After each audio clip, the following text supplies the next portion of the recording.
Hi and open ഇംഗ്ലീഷിന്റെ 8ാമത്തെ ലെസണിലേക്ക് ഏവർക്കും സ്വാഗതം. അപ്പം ആദ്യം ഞാനൊരു രണ്ട് മൂന്ന് പടങ്ങൾ കാണിക്കാം. Let's have a look at the picture and see where the cat is. ഈ ഒരു പടത്തില് പൂച്ച എവിടെയാണ് ഇരിക്കുന്നത്? പൂച്ച മേശപ്പുറത്തിരിക്കുന്നു അല്ലേ, മേശയുടെ മുകളിൽ ഇരിക്കുന്നു. ഇനി ഒരു പടം കാണിക്കാം, മേശയുടെ സൈഡിൽ ഇരിക്കുന്നു, അല്ലെങ്കിൽ മേശയുടെ അടിയിൽ എന്ന് വേണമെങ്കിൽ നമുക്ക് പറയാം അല്ലെ. അപ്പൊ ഈ പടത്തിൽ നോക്കിയേ, പൂച്ച മേശയുടെ അടിയിൽ വന്ന്. ഇനി ഒരു പടം കാണിക്കാം, ഇവിടെ മേശയുടെ സൈഡിൽ ഇരിക്കുന്നു. ഇനി ഈ വാക്കുകൾ അല്ലെങ്കിൽ ഇതിനെ എങ്ങനെ നമുക്ക് ഇംഗ്ലീഷിൽ പറയാം എന്നുള്ളതാണ് നമ്മൾ നോക്കുന്നത്. ഇനി അടുത്തത് ഓക്കെ. സോ ആദ്യത്തെ സെന്റൻസിൽ ഇതാണ്, ഈ പടത്തിന്റെയാണ് ഈ ആദ്യത്തെ sentence. The cat is dash top of the table. Okay, അപ്പോ ഇവിടെ നമുക്ക് ഓൺ എന്ന വാക്ക് ഉപയോഗിക്കണം. ദ ക്യാറ്റ് ഈസ്, ഇവിടെ മേശയുടെ അടിയിൽ അണ്ടർ എന്ന വാക്ക് നമുക്ക് ഉപയോഗിക്കണം. ആൻഡ് ഇവിടെ ദ ക്യാറ്റ് ഈസ് നിയർ അല്ലെങ്കിൽ ബിസൈഡ് ദ ടേബിൾ എന്ന വാക്ക് ഉപയോഗിക്കണം. ലെറ്റ് us see എങ്ങനെയാണ് ഈ സെന്റൻസസ് ഇടുമ്പോഴത്തേക്ക് അത് വരിക എന്നുള്ളത്. ഇത് കണ്ടില്ലേ? അപ്പോൾ ഇവിടെ നമ്മൾ ശ്രദ്ധിക്കേണ്ട ഒരു കാര്യം മനസ്സിലായോ? ഈ സെന്റൻസസിലെല്ലാം ക്യാറ്റ് എവിടെയാണ്, അല്ലെങ്കിൽ the cat is, the cat is, the cat is എന്നുള്ളത് വന്നു. അത് സെയിം ആയിട്ട് അവിടെ വന്നു അല്ലെ. ഇവിടെ top of the table. Okay, ഇവിടെ അത് ആ ഓൺ ടോപ്പ് ഓഫിനെ നമ്മൾ ഒരുമിച്ച് കൺസിഡർ ചെയ്താൽ ഇവിടെ the table, the table, the table. അപ്പൊ ഇത്രയും ഭാഗം സെയിം ആയിട്ട് തന്നെയാണ് നിൽക്കുന്നത്. അപ്പൊ നമ്മളിവിടെ പറയാൻ ശ്രമിക്കുന്നത് എന്താണ്? ഈ ഒരു ടേബിളിനെ അടിസ്ഥാനപ്പെടുത്തി പൂച്ച എവിടെയാണെന്നാണ് പറയാൻ ഉദ്ദേശിക്കുന്നത്. അപ്പോ ഇവിടെ ഒന്ന് പൂച്ചയുണ്ട്, ഒന്ന് ടേബിൾ ഉണ്ട്. ഇത് രണ്ടും എന്താണ്? രണ്ടും നാമങ്ങളാണ് അല്ലെ. പൂച്ച എന്ന് പറയുന്ന ആ ഒരു മൃഗത്തിന്റെ പേര്, അതേപോലെ ടേബിൾ എന്ന് പറയുന്നത് നമ്മുടെ മേശ. ഇത് രണ്ടും ഒരു നാമങ്ങളാണ് അല്ലെങ്കിൽ നൗൺസ് ആണെന്ന് പറയാം. അപ്പം രണ്ട് നൗൺസിന്റെ ബന്ധം കാണിക്കുന്നതിന് വേണ്ടി ഉപയോഗിക്കുന്ന കുഞ്ഞു വാക്കുകളാണ് നമ്മൾ ഇവിടെ ഈ കണ്ടത്. ഓൺ, അണ്ടർ, ബിസൈഡ് എന്നൊക്കെ പറഞ്ഞ വാക്കുകൾ. ഈ വാക്കുകളെ ഇംഗ്ലീഷില് നമ്മൾ പ്രിപൊസിഷൻസ് എന്നാണ് പറയുന്നത്. So it is pre position അല്ലെങ്കിൽ പ്രിപൊസിഷൻ എന്നൊക്കെ പറയും. പ്രീ പൊസിഷൻ എന്നല്ല അതിനെ പറയുന്നത്, it's called a preposition. So എന്താണ് ഈ പ്രിപൊസിഷൻസ് എന്ന് പറയുന്നത്? ദീസ് ആർ ടൈനി വേർഡ്സ്, ചെറിയ ചെറിയ വാക്കുകളാണ്. പക്ഷേ ഈ വാക്കുകൾക്ക് വളരെ വലിയ ഒരു ജോലി ചെയ്യാനുണ്ട്. ഇത് എന്താണ് ശരിക്കും ചെയ്യുന്നത്? എന്താ? they love showing off who's on the table, who's under the bed and who's behind the door. അപ്പൊ നമുക്ക് രണ്ട് ഓബ്ജക്റ്റ് തങ്ങളിലുള്ള ആ ഒരു ബന്ധത്തെ കുറിച്ച്, അല്ലെങ്കിൽ ആ ഓബ്ജക്റ്റ് ഒരെണ്ണവുമായിട്ട് റിലേറ്റ് ചെയ്ത് അടുത്ത ഓബ്ജക്റ്റ് എവിടെ ഇരിക്കുന്ന അതിന്റെ പൊസിഷൻ ഒക്കെ പറയുന്നതിന് വേണ്ടി നമ്മൾ ഉപയോഗിക്കുന്ന ചെറിയ വാക്കുകളാണ് ഈ പ്രിപൊസിഷൻസ് എന്ന് പറയുന്നത്. ഈ ചെറിയ വാക്കുകൾ എത്രത്തോളം പ്രധാനപ്പെട്ടതാണെന്ന് മനസ്സിലായോ? അതേപോലെ ഈ വാക്കുകൾ തെറ്റിപ്പോയാൽ അതിന്റെ അർത്ഥം, ആ ഒരു സെന്റൻസിന്റെ അർത്ഥം കംപ്ലീറ്റ് ആയിട്ട് അങ്ങ് മാറുന്നു എന്ന് നമുക്ക് കാണാം അല്ലെ. അപ്പൊ നമ്മൾ ആ ഒരു പ്രീവിയസ് പേജിൽ ഒന്നും കൂടെ നമ്മൾ പോയി നോക്കുവാണെന്നുണ്ടെങ്കിൽ ഈ സെന്റൻസസ് കണ്ടില്ലേ, ഇവിടെ ആകെ മാറുന്നത് ഇവിടെ ഓൺ ടോപ്പ് ഓഫ് എന്ന് വന്ന്, ഇവിടെ അണ്ടർ എന്ന് വന്ന്, ഇവിടെ ബിസൈഡ് എന്ന് വന്ന്. ഈ വാക്കുകൾ മാത്രമാണ് ശരിക്കും ഇവിടെ മാറിയത്.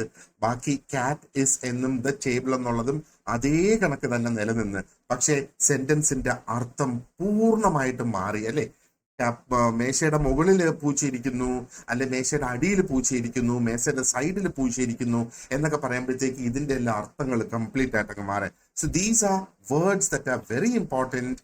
ആൻഡ് നമ്മൾ കൃത്യമായിട്ട് ഈ വാക്കുകൾ ഉപയോഗിച്ചില്ല എങ്കിൽ നമ്മൾ പറയുന്നതിന്റെ അർത്ഥം പൂർണ്ണമായിട്ടും മാറിപ്പോകും എന്നുള്ളതാണ്. അതാണ് ഈ ഒരു ലെസന്റെ പ്രാധാന്യം എന്ന് പറയുന്നത്, അല്ലെങ്കിൽ ഈ വാക്കുകളുടെ പ്രാധാന്യം എന്ന് പറയുന്നത്. അപ്പൊ പൊതുവെ നമ്മൾ സാധാരണഗതിയിൽ ഉപയോഗിക്കാറുള്ള പ്രിപൊസിഷൻസ് നമ്മൾ ഇൻ ഉപയോഗിക്കാറുണ്ട്, ഓൺ ഉപയോഗിക്കാറുണ്ട്, അണ്ടർ, ബിഹൈൻഡ്, ബിറ്റ്വീൻ, നിയർ, ആറ്റ്, ഇങ്ങനെയൊക്കെ പറയുന്ന വാക്കുകൾ. നമ്മൾ ഇന്നും ഓണും അറ്റ്, അറ്റ് എന്ന് പറയുന്നത് ഇതാണ് നമ്മൾ ഏറ്റവും കൂടുതൽ നമ്മുടെ ആ ഒരു ഡേ ടു ഡേ കോൺവെർസേഷനിൽ നമ്മൾ ഉപയോഗിക്കുന്നത്. അപ്പൊ എന്തിനൊക്കെയാണ് ഇത് ഉപയോഗിക്കുന്നത്? നമ്മൾ എങ്ങനെയാണ് ഒരു സാധനം എവിടെ എന്ന് പറയുന്നതിന് വേണ്ടിയിട്ട് നമ്മൾ ഇത് ഉപയോഗിക്കുന്നു.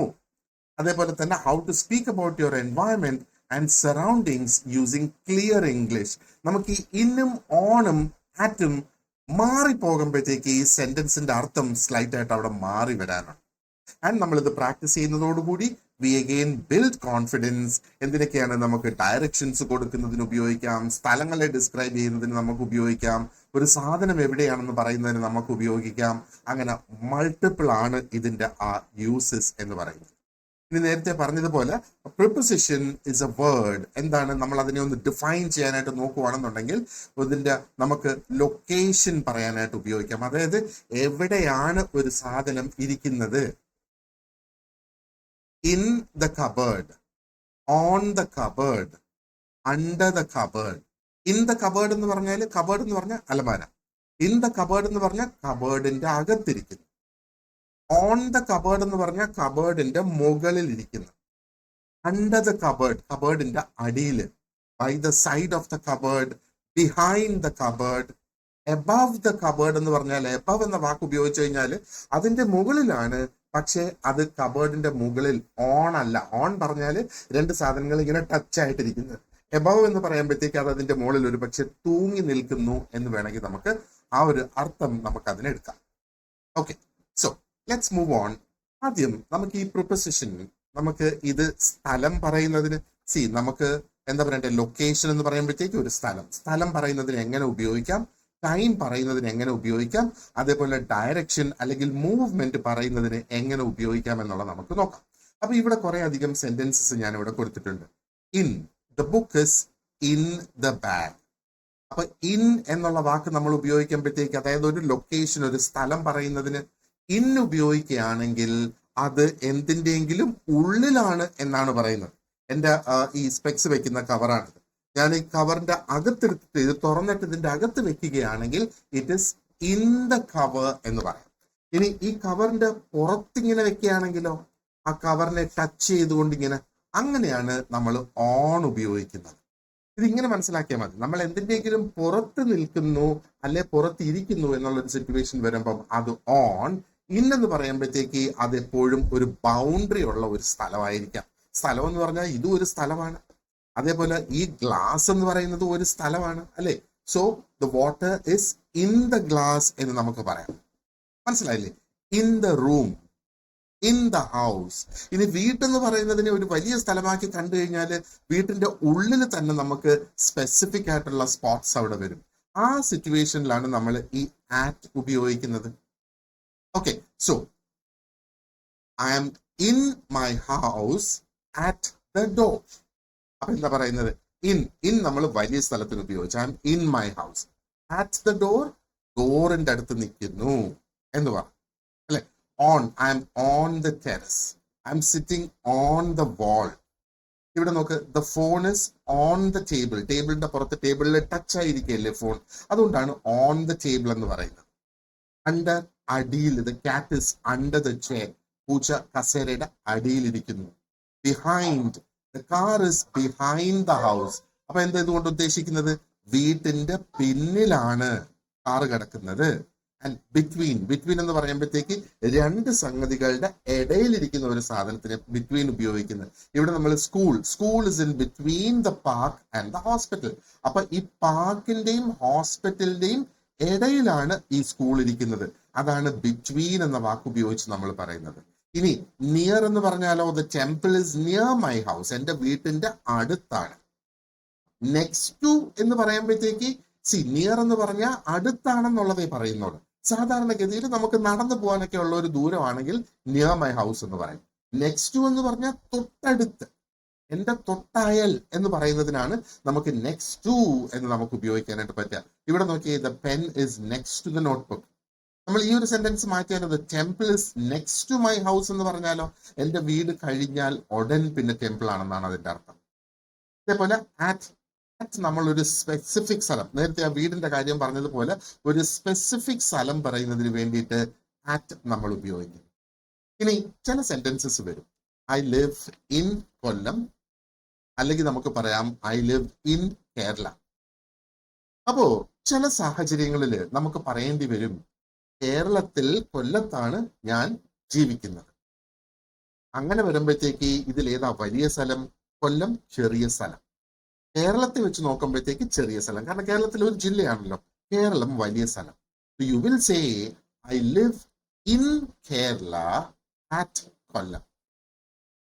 ഇനി ഇപ്പൊ നമ്മള് കൊല്ലം എടുത്തിട്ട് അതിനകത്ത് ലെറ്റ്സ് സേ ട്രിവാൻഡ്രം എടുത്തിട്ട് അതിനകത്ത് ഒരു ചെറിയ സ്ഥലത്തിൽ നമുക്ക് പറയണം. അപ്പൊ I live in Trivandrum Kazhakkoottam. മനസ്സിലായില്ലേ? എപ്പോഴും ചെറിയ സ്ഥലം. അപ്പൊ ഇവിടെ വീണ്ടും I live in Trivandrum in Kazhakkoottam എന്ന് നമ്മൾ പറഞ്ഞാൽ അത് ഗ്രാമാറ്റിക്കലി ഇൻകറക്റ്റ് ആണ്. പക്ഷെ കേൾക്കുന്ന ആൾക്ക് അതിന്റെ അർത്ഥം മനസ്സിലാകും. ബട്ട് ദെൻ ഗ്രാമാറ്റിക്കലി അത് ഇൻകറക്റ്റ്. അതുകൊണ്ട് വലിയ സ്ഥലത്തിന് ഇൻ ഉപയോഗിക്കുന്ന, ചെറിയ സ്ഥലത്തിന് ആക്ട് ഉപയോഗിക്കുന്ന രണ്ട് സ്ഥലങ്ങൾ നമുക്ക് ഒരുമിച്ച് ഒരു സെന്റൻസിൽ പറയേണ്ട ഒരു സിറ്റുവേഷൻ വരെയാണെങ്കിൽ. ഓക്കെ, അപ്പോ ഇനി നമുക്ക് നോക്കേണ്ടത് ഈ പ്രിപ്പസിഷൻസ് നമ്മൾ ടൈം പറയാനായിട്ട് ഉപയോഗിക്കുന്നത്. നോക്ക്, നമ്മുടെ വാച്ചിൽ നോക്കിയിട്ട് കൃത്യമായിട്ട് നമുക്ക് പറയാൻ പറ്റുന്ന സമയങ്ങളുണ്ടല്ലോ. അതായത് 9 മണി, 9:30, 9:15, 10 മണി, 11 മണി, അങ്ങനെയൊക്കെ നമ്മൾ സമയം പറയുമല്ലോ. അതാണ് ക്ലോക്ക് ടൈം എന്ന് പറയുന്നത്. അതായത് ഒരു സ്പെസിഫിക് കൃത്യമായ ഒരു സമയമാണ് നമ്മൾ അവിടെ പറയുന്നത്. അങ്ങനെ ഒരു സമയമാണ് നമ്മൾ പറയാൻ ഉദ്ദേശിക്കുന്നതെങ്കിൽ ആറ്റ് പറയും. അപ്പോ I will see you at 5 o'clock.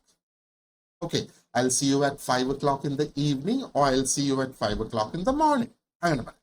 ഇനി അറ്റ് നൂൺ എന്ന് പറയുന്നു. I call you at noon. ഉച്ച 12 മണിയാണ് ഇവിടെ ഉദ്ദേശിക്കുന്നത്. ഇതിന് ശേഷമുള്ള സമയത്തിന് ആഫ്റ്റർനൂൺ എന്ന് പറയും. അപ്പൊ ഈ സമയം നമുക്ക് എങ്ങനെ പറയാമെന്നുള്ളതിന്റെ വേറൊരു ലെസൺ നമ്മൾ സെപ്പറേറ്റ് ആയിട്ട് ചെയ്യുന്നു. ഇനി നമ്മൾ ഒരു ദിവസത്തെ ഉദ്ദേശിച്ചാണ് സംസാരിക്കുന്നത്, അല്ലെങ്കിൽ ഒരു ഡേറ്റ് ആണ് നമ്മൾ പറയാനായിട്ട് ഉദ്ദേശിക്കുന്നത്.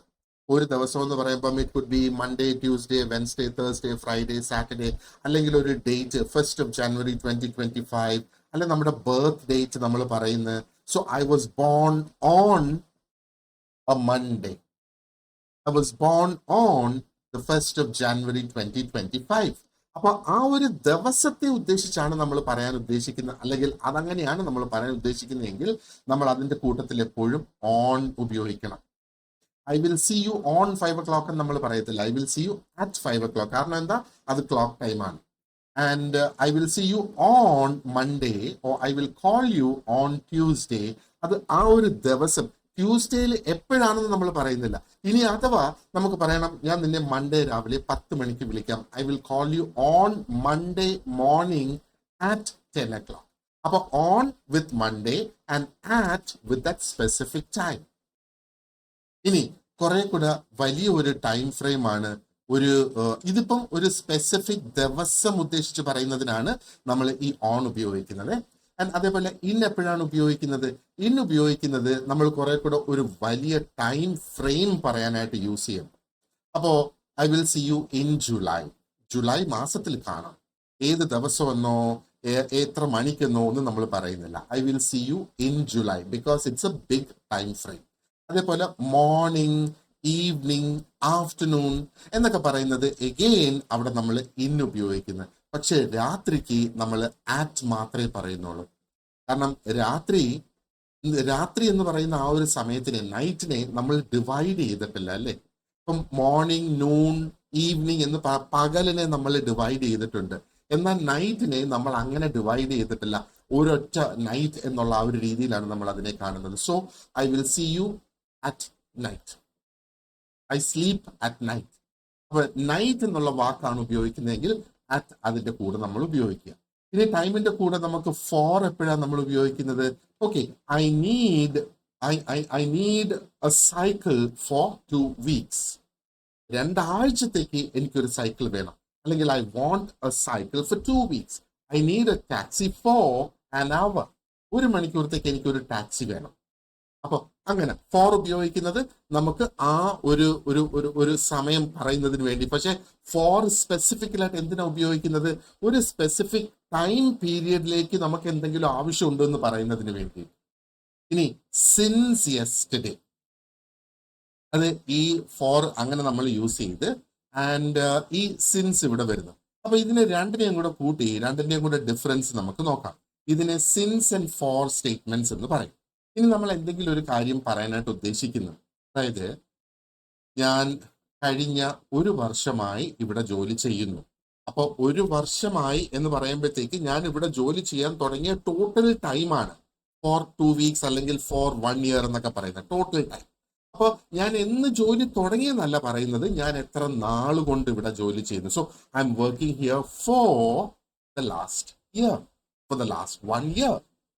അല്ലെങ്കിൽ I M working here for the past 5 years. അങ്ങനെ നമുക്ക് പറയാം. അപ്പൊ നമ്മൾ ആ ടോട്ടൽ പീരീഡ് പറയാൻ ഉദ്ദേശിക്കുകയാണെങ്കിൽ ഫോർ ഉപയോഗിക്കുന്നത്, ഇനി ഞാനിവിടെ ജോലി ചെയ്യാൻ തുടങ്ങിയ ഡേറ്റ് ആണ് നമ്മൾ പറയാൻ ഉദ്ദേശിക്കുന്നതെങ്കിൽ I'm working here since the 1st of January 2024.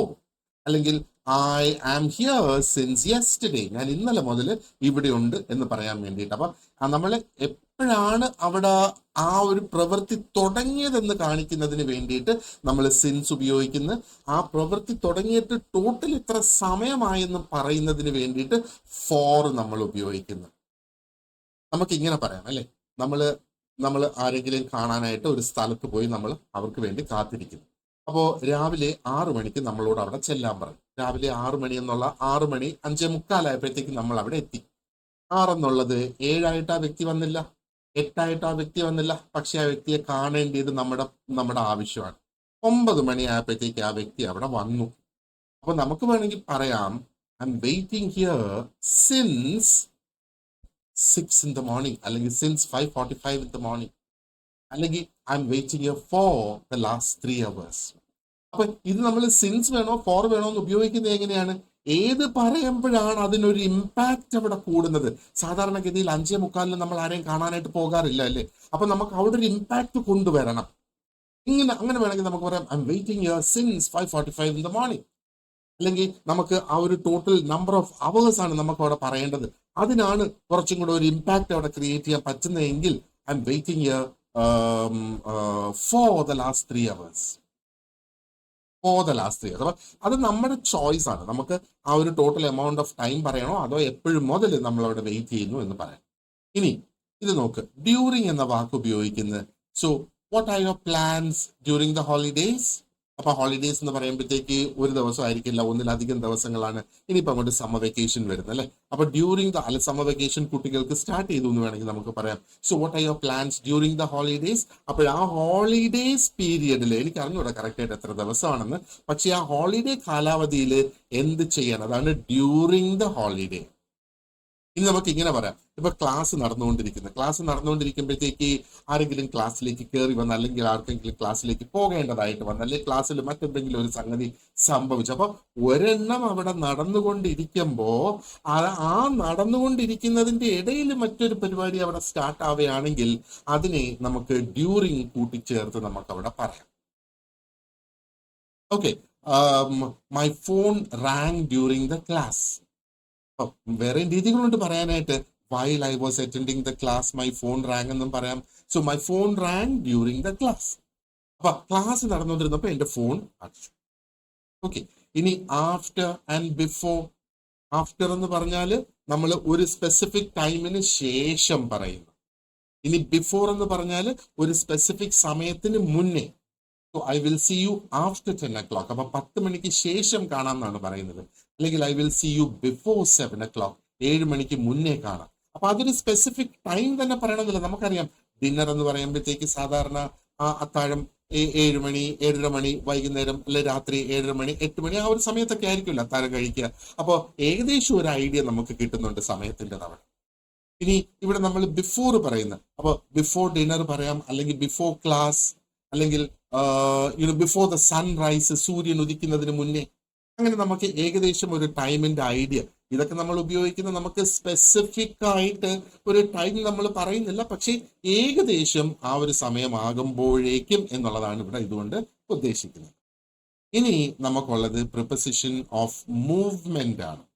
അപ്പൊ movement, to, into, onto, ഇതൊക്കെ ഡയറക്ഷൻ കാണിക്കാനായിട്ട് നമ്മൾ ഉപയോഗിക്കുന്ന വാക്കുകളാണ്. Across, through. അപ്പൊ ഇത് നോക്കിയേ, she walked to the shop. കടയിലേക്ക് പോയെന്ന് പറയുന്നതിന് വേണ്ടിയിട്ടാണ് she walked to the shop. She walked towards her car. അപ്പൊ കാർ എവിടെ കിടക്കുന്നോ ആ ഒരു ദിശയിലേക്ക് പോയി. ടുവേർഡ്സും മറ്റൊരു പ്രിപ്പോസിഷൻ ആണ്. അതേപോലെ into, he jumped into the pool. Pool എന്താണ്? Swimming pool. അപ്പൊ സ്വിമ്മിംഗ് പൂളിലേക്ക് എടുത്ത് ചാടി. He jumped into the pool. അപ്പൊ അതും ഡയറക്ഷൻ. ആ പൂളിന്റെ വെള്ളത്തിലേക്ക് ചാടി എന്നാണ് പറയുന്നത്. ആ ഒരു ഡയറക്ഷൻ ആണ് അവിടെ കാണിക്കുന്നത്. And onto, the cat climb onto the roof. Onto, onto the roof. അപ്പൊ കാറ്റ് റൂഫിലേക്ക് കയറിപ്പോയി. Okay, across, they ran across the field. അപ്പൊ ഫീൽഡ് എന്ന് പറഞ്ഞാൽ ഒരു പക്ഷെ നമുക്ക് വേണമെങ്കിൽ പറയാം ഒരു പ്ലേ ഗ്രൗണ്ട് എന്ന് മനസ്സിൽ വിചാരിക്കാം, ഒരു ഫുട്ബോൾ ഗ്രൗണ്ട്. അപ്പൊ ഫുട്ബോൾ ഗ്രൗണ്ടിന്റെ ഒരറ്റത്ത് നിന്ന് ആ ഫുട്ബോൾ ഗ്രൗണ്ട് മുറിച്ച് കടന്നുകൊണ്ട്, അതിന്റെ ചുറ്റാകെയല്ല, ചുറ്റാകെ എന്ന് പറഞ്ഞാല് റൗണ്ട് എന്ന് പറയാം. അപ്പൊ അക്രോസ് എന്ന് പറയുമ്പോഴത്തേക്ക് അതിനെ മുറിച്ച് കടന്ന് അങ്ങ് ഓടിപ്പോയി എന്ന് പറയുന്നതിനാണ് അക്രോസ് എന്ന വാക്ക് നമ്മൾ ഉപയോഗിക്കുന്നത് ഫോർ സിമ്പിൾ സെന്റൻസസ്. ഓക്കെ, അതേപോലെ ത്രൂ എന്ന് പറഞ്ഞാലോ, we went through the forest, നമ്മൾ കാട്ടിലൂടെ പോയി. അപ്പോ നമ്മള് ആ ത്രൂ നമ്മൾ ഉപയോഗിക്കുമ്പോൾ എപ്പോഴും എന്തിൻ്റെയെങ്കിലും അകത്തുകൂടെ നമ്മൾ പോയി, അല്ലെങ്കിൽ എന്തിൻ്റെയെങ്കിലും അകത്തുകൂടെ. Okay, pass it through the window, ജനലിൽ കൂടെ തരിക. You have to walk through the door, ഡോറിന്റെ അകത്തുകൂടെ പോവുക. അപ്പൊ ഡോറിന്റെ ആ ഒരു പടി ഉണ്ടല്ലോ, അതിനകത്തുകൂടിയാണ് നമ്മൾ കയറി പോകുന്നത് അല്ലേ. അപ്പൊ അതിനാണ് നമ്മൾ ത്രൂ എന്ന വാക്കുകൾ ഉപയോഗിക്കുന്നത്. പ്രിപ്പസിഷൻസിന്റെ ലിസ്റ്റ് ഇവിടെ തീർന്നില്ല. There is A long list of prepositions. അപ്പൊ ഇത് ഒരു ബേസിക് ഐഡിയ നമുക്ക് കിട്ടുന്നതിന് വേണ്ടിയിട്ടാണ് ഈ കുറച്ച് പ്രിപ്പസിഷൻസ് ഞാനിവിടെ എടുത്തിട്ടുള്ളത്. പക്ഷെ ഇതിനെ തന്നെ സെഗ്രിഗേറ്റ് ചെയ്ത് ഞാൻ നിങ്ങളുടെ വർക്ക് ബുക്കിൽ കുറെ അധികം പ്രിപ്പസിഷൻസും കൂടെ ആഡ് ചെയ്തിട്ടുണ്ട്. ഓക്കെ, ഇനി നമുക്ക് ഇങ്ങനെയുള്ള വാക്കുകളുണ്ട്. കംപ്ലെയിൻ അബൌട്ട്, എന്തിനെയോ കുറിച്ച് എനിക്ക് പരാതി. ആർഗ്യൂ വിത്ത്, ആർഗ്യൂ നമ്മൾ എന്താ പറയേണ്ടത്, ഒരു ആർഗ്യുമെന്റിൽ കയറുന്നു ആരെങ്കിലും ആയിട്ട്. ആൻഡ് ഡിപ്പെൻഡ് ഓൺ, നമ്മൾ ഡിപ്പെൻഡ് ചെയ്യുന്നു, നമ്മൾ എന്താ പറയേണ്ടത്, we are depending on somebody here.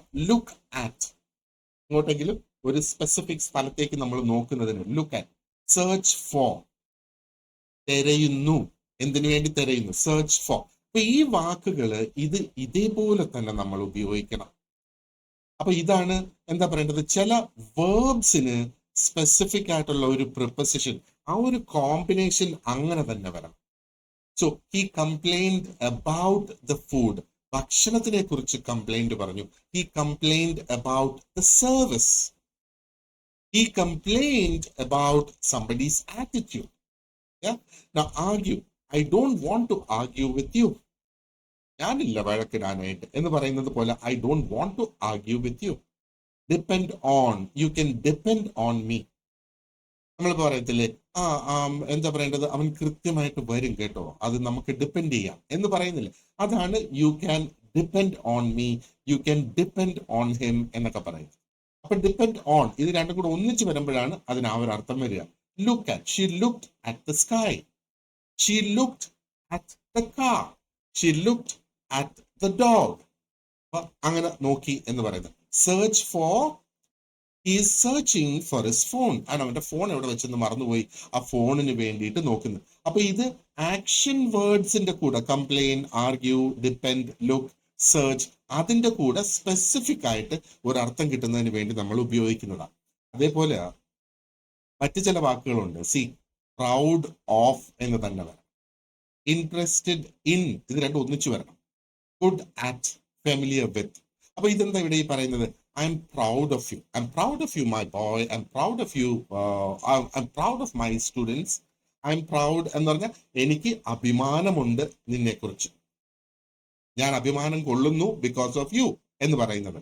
Interested in, നമുക്ക് എന്തെങ്കിലും ഒന്നിന് താല്പര്യമുണ്ട് എന്ന് പറയുന്നതിന് വേണ്ടിയിട്ട് interested in. He is interested in painting, he is interested in driving, അങ്ങനെയൊക്കെയുള്ള സെന്റൻസസ് പറയാം. ഗുഡ് അറ്റ്, അതും വി എസ് ഇപ്പം നേരത്തെ നമ്മൾ ഇൻട്രസ്റ്റഡ് ഇൻ, എനിക്ക് താല്പര്യമുണ്ടെന്ന് പറയുന്നത്. ഗുഡ് ആറ്റ് എന്ന് പറഞ്ഞാല് ആ ഒരു വ്യക്തിക്ക് ചെയ്യാൻ കഴിയുന്ന, നല്ലതുപോലെ ചെയ്യാൻ കഴിയുന്ന ഒരു കാര്യത്തെ കുറിച്ച് പറയുന്നത്. He is good at drawing. I'm interested in driving, I'm also good at driving. അപ്പൊ ഒന്ന്, ഡ്രൈവിങ്ങിന് എനിക്ക് വലിയ താല്പര്യമുണ്ട്, ഡ്രൈവിംഗിൽ എനിക്ക് നല്ല സ്കില്ലുണ്ട്, I'm good at driving. അതേപോലെയാണ് ഫെമിലിയർ വിത്ത് എന്ന് പറയുന്നത്. അപ്പൊ ഫെമിലിയർ വിത്ത് എന്ന് പറയുമ്പോഴത്തേക്ക് I'm familiar with this place. അപ്പൊ എനിക്ക് ഈ സ്ഥലം നല്ല പരിചയമുള്ള സ്ഥലമാണെന്ന് പറയുന്നതിന് വേണ്ടിയിട്ട് I'm familiar with this place എന്ന് പറയും. ഓക്കെ, ഇനി നമ്മൾ സാധാരണയായിട്ട് ഉണ്ടാക്കാറുള്ള ചില മിസ്റ്റേക്സ് ഉണ്ട്. അതിനകത്തൊരു 3 ഞാനിവിടെ എടുത്തിട്ടുണ്ട്. The first one is I M good in math എന്ന് നിങ്ങൾ പറയാറുണ്ടോ? അങ്ങനെയാണെങ്കിൽ അത് ഗ്രമാറ്റിക്കലി ഇൻകറക്റ്റ് ആണ്. അതിന്റെ കറക്റ്റ് സെന്റൻസ് എന്ന് പറയുന്നത് I M good at math. I arrived to the station അല്ല, I arrived at the station ആണ്. ഇത് അറൈവ് ചെയ്തതിന് ശേഷം നമുക്ക് ടു പറയാൻ പറ്റില്ല. ഗോയിങ് ടു ദ സ്റ്റേഷൻ എന്ന് നമുക്ക് പറയാം. ഞാൻ സ്റ്റേഷനിലേക്ക് പോയിക്കൊണ്ടിരിക്കുന്നു. സ്റ്റേഷൻ എത്തിക്കഴിഞ്ഞാൽ I arrived at the station. Station എന്താ? ഒരു സ്പെസിഫിക് പ്ലേസ് ആയിട്ടാണ് നമ്മൾ കണക്കാക്കുന്നത്. Now she is married with him അല്ല, she is married to him. He is married to my friend. അപ്പം മാരിഡ് ടു ആണ്, മാരിഡ് വിത്ത് അല്ല. ഇനി നമുക്ക് വേണമെങ്കിൽ പറയാം I married with my friend എന്ന് പറഞ്ഞാല് എന്റെ വിവാഹം നടന്നതും എന്റെ ഫ്രണ്ടിന്റെ വിവാഹം നടന്നതും ഒരേ ദിവസമാണ് എന്നുള്ള ആ ഒരു അർത്ഥം. ഓക്കെ, അപ്പൊ ഈ പ്രാക്ടീസ് ആണ് ഇനി നമുക്ക് വേണ്ടത്. ഇപ്പൊ കുറെ അധികം പ്രാക്ടീസ് എക്സസൈസ് ഇതുപോലെ ഞാൻ എന്താ പറയേണ്ടത് നിങ്ങളുടെ വർക്ക്ഷീറ്റിൽ കൊടുത്തിട്ടുണ്ട്. വർക്ക്ഷീറ്റ് ഡൗൺലോഡ് ചെയ്ത് you can do the practice here. അപ്പൊ ഇവിടെ എന്താണ്, ഈ ഓരോ ബ്ലാങ്ക്സും നമ്മൾ ഒന്നുകിൽ in, on, at, under, near, between, behind എന്നുള്ള അതിലേതെങ്കിലും ഒരു വാക്കായിരിക്കും നമുക്ക് ഉപയോഗിക്കുക. So here the keys R dash the bag. Okay, അപ്പൊ ഇവിടെ നോക്കിയേ, the keys are in the bag നമുക്ക് പറയാം, the keys R on the bag നമുക്ക് പറയാം, the keys are under the bag നമുക്ക് പറയാം, the keys R near the bag നമുക്ക് പറയാം, the keys R behind the ബാഗും പറയും. ഇതെല്ലാം കറക്റ്റാണ്. അപ്പോ നമുക്ക് ഇതേപോലെ ഒരു ടെസ്റ്റ് നമുക്ക് പ്രാക്ടീസിന് കിട്ടുമ്പോൾ നമ്മൾ എന്തുകൂടിയാണ് നോക്കേണ്ടത്? സി, ലാംഗ്വേജ് എന്ന് പറയുന്നത് എന്താ, അല്ലെങ്കിൽ നമ്മുടെ ഭാഷ എന്ന് പറയുന്നത് എന്താണ്? നമ്മുടെ ഭാഷ എന്ന് പറയുന്നത് അത് കറക്റ്റ് ആകണമെങ്കിൽ ഒന്ന്, ആ ഏത് ഭാഷയായിരുന്നാലും ശരി അത് ഗ്രമാറ്റിക്കലി കറക്റ്റ് ആയിരിക്കണം. And at the same time it should make sense. അതായത് അതിന് ഒരു സെൻസിബിൾ ആയിട്ടുള്ള ഒരു അർത്ഥം അതിനുണ്ടാകണം. അപ്പൊ ഇവിടെ സാധാരണഗതിയിൽ താക്കോല് നമ്മൾ ബാഗിന്റെ ഉള്ളിലാണ് വെക്കാറ്. ആ ഒരു അർത്ഥത്തില് നമ്മൾ നോക്കുകയാണെന്നുണ്ടെങ്കിൽ ഈ ഒരു സെന്റൻസിന്റെ പൂർണ്ണമാക്കുന്നതിന് വേണ്ടിയിട്ട് the keys are in the bag ആണ് നമ്മൾ പറയേണ്ടത്. ബാക്കിയുള്ളതൊക്കെ സിറ്റുവേഷൻ അനുസരിച്ച് നമുക്ക് പറയാം. പക്ഷെ ഇവിടെ it should be in the bag. ഞാൻ പറഞ്ഞില്ലേ, ഏറ്റവും സെൻസിബിൾ ആയിട്ടുള്ള രീതിയിൽ ആ ഒരു സെന്റൻസിനെ എങ്ങനെ പൂർത്തിയാക്കാൻ പറ്റുമോ അത്. So the park is dash the school and the hospital. അപ്പൊ ഇവിടെയും വേണമെങ്കിൽ നമുക്ക് പറയാം it is near the school and the hospital എന്നും പറയാം. പക്ഷെ അതിനേക്കാൾ ഒന്നും കൂടെ ബെറ്റർ എന്ന് പറയുന്നത് it's between the school and the hospital. ഇനി സ്പെസിഫിക് ആയിട്ട് it's behind the school and the hospital എന്നും പറയാം. അതാണ് ആ ഒരു സിറ്റുവേഷൻ ആവശ്യമെങ്കിൽ നമുക്ക് അങ്ങനെയും അത് ഉപയോഗിക്കാം. പക്ഷെ നമ്മൾ ഏത് വാക്ക് ഇതിൽ നിന്ന് സെലക്ട് ചെയ്യുന്നോ അതനുസരിച്ച് ആ ഒരു സെന്റൻസിന്റെ മീനിങ് മാറും എന്നുള്ളത് ഓർക്കുക. The child is hiding. Okay, ഒളിച്ചിരിക്കുന്നു എന്നാണ് പറയുന്നത്. അപ്പൊ ഹൈഡിങ്, യൂഷ്വലി കുട്ടികൾ ഒളിക്കുന്നത് under the table. They don't hide behind or beside. കാരണം ടേബിളിന്റെ പിറകിൽ പോയിട്ടിരിക്കാനായിട്ട് സാധാരണഗതിയിൽ അങ്ങനെ ഒരു സിറ്റുവേഷൻ നമുക്കില്ല അല്ലേ. ടേബിളിന്റെ പിന്നിൽ പോയാലും ഒളിക്കാൻ പറ്റത്തില്ല. ടേബിളിന്റെ അടിയിലാണ് ഒളിക്കാൻ ഏറ്റവും ബെസ്റ്റ് ആയിട്ടുള്ള ഒരു സ്ഥലം. So under the table. She is sitting dash the chair. ഇവിടെ ഒരു ചെയർ എന്ന് ഉദ്ദേശിക്കുമ്പോ നമ്മൾ എന്താ പറയേണ്ടത്? ആ ചെയറിന് ഇങ്ങനെ കൈയൊക്കെ ഉണ്ട്. നമുക്ക് കൈയൊക്കെ വെച്ചിട്ട് ഇങ്ങനെ അതിനകത്ത് റെസ്റ്റ് ചെയ്തിരിക്കാൻ പറ്റുന്ന ഒരു ചെയർ ആണെങ്കിൽ she is sitting in the chair പറയാം. ആ ഒരു ആം ചെയർ പോലത്തേക്കുള്ള ഒരു ചെയർ ആണെങ്കിൽ, അതിന്റെ ഉള്ളിലേക്ക് ഇറങ്ങിയിരിക്കുന്ന ഒരു ചെയർ ആണെങ്കിൽ ഇൻ ദ ചെയർ പറയാം. അല്ല, യൂഷ്വലി ഇറ്റ് ഇസ് ഓൺ, കാരണം അതിന്റെ പുറത്താണ്. She sitting on the bench, she sitting on A stool, അങ്ങനെയൊക്കെ നമ്മൾ പറയുന്നത് പോലെ. ഇനി ആ ചെയറിന് സ്പെസിഫിക് ആയിട്ട് നമ്മൾ അകത്തേക്ക് ഇറങ്ങിയിരിക്കാത്ത ഒരു കസേരയാണെങ്കിൽ അതിന് ഓൺ ദ ചെയർ എന്നും പറയും. Okay, now he stood at the door ആണ്. ആ വാതിലിൽ തന്നെ ഉണ്ടായിരുന്നു എന്ന് പറയുന്നതിനാണ് he stood at the door എന്ന് ഉദ്ദേശിക്കുന്നത്. ഇവിടെ നമുക്ക് അണ്ടർ ദ ഡോർ പറയാൻ പറ്റത്തില്ല, കാരണം ഡോറിന്റെ അടിയിൽ കയറി കിടക്കാൻ പറ്റില്ല. നിയർ ദ ഡോറും പറയാം. ഡോറിന്റെ അടുത്ത് നിൽക്കുന്നു എന്നുള്ള അർത്ഥത്തിൽ വരുന്നതിന് നിയർ ദ ഡോർ എന്ന് പറയാം. ഇനി ബിഹൈൻഡ് ദ ഡോറും പറയാം. He stood behind the door, അതും പെർഫെക്റ്റ്ലി റൈറ്റ് ആണ്. നമ്മൾ ഡോറിന്റെ പിറകിൽ ഒളിച്ചു നിൽക്കാറുണ്ട് അല്ലെ. So behind the door is also correct. ഇനി നിങ്ങളുടെ സ്പീക്കിംഗ് പ്രാക്ടീസിന് വേണ്ടിയിട്ട് ഡിസ്ക്രൈബ് യുവർ റൂം, നിങ്ങളുടെ റൂം അല്ലെങ്കിൽ any place in your house. അതിന് വേണ്ടിയിട്ട് ഒരു 5 പ്രിപ്പസിഷൻസ് ഇന്ന് നമ്മൾ പഠിച്ചതെടുക്കുക. നിങ്ങളുടെ ആ ഒരു റൂം അല്ലെങ്കിൽ നിങ്ങളുടെ വീടിന്റെ ഏതെങ്കിലും ഒരു ഭാഗം ഡിസ്ക്രൈബ് ചെയ്ത് 5 പ്രിപ്പസിഷൻസ് എന്ന് പറയുമ്പം 5 സെന്റൻസസ് ക്രിയേറ്റ് ചെയ്ത് ആ ഒരു ചെറിയ ഡിസ്ക്രിപ്ഷൻ വോയിസ് റെക്കോർഡ് ചെയ്ത് നിങ്ങളുടെ ഗ്രൂപ്പിൽ ഇടുക എന്നുള്ളത്. ഓക്കെ, അപ്പൊ ഈ വീഡിയോ ആദ്യമായിട്ടാണ് കാണുന്നതെങ്കിൽ നമുക്കൊരു സ്റ്റഡി ഗ്രൂപ്പ് ഉണ്ട്. ആ സ്റ്റഡി ഗ്രൂപ്പ് ജോയിൻ ചെയ്യുന്നതിനുള്ള ലിങ്ക് ഞാൻ ഈ വീഡിയോയുടെ ഡിസ്ക്രിപ്ഷൻ ബോക്സിൽ കൊടുത്തിട്ടുണ്ടാകും. Join the study group and അവിടെ നിന്ന് നിങ്ങൾക്ക് എന്താ പറയേണ്ടത്, ഇതിന്റെ വർക്ക്ഷീറ്റും കാര്യങ്ങളൊക്കെ ഡൗൺലോഡ് ചെയ്തെടുക്കാനും സാധിക്കും. So thank you very much for watching this lesson and wish you a great day. Thank you.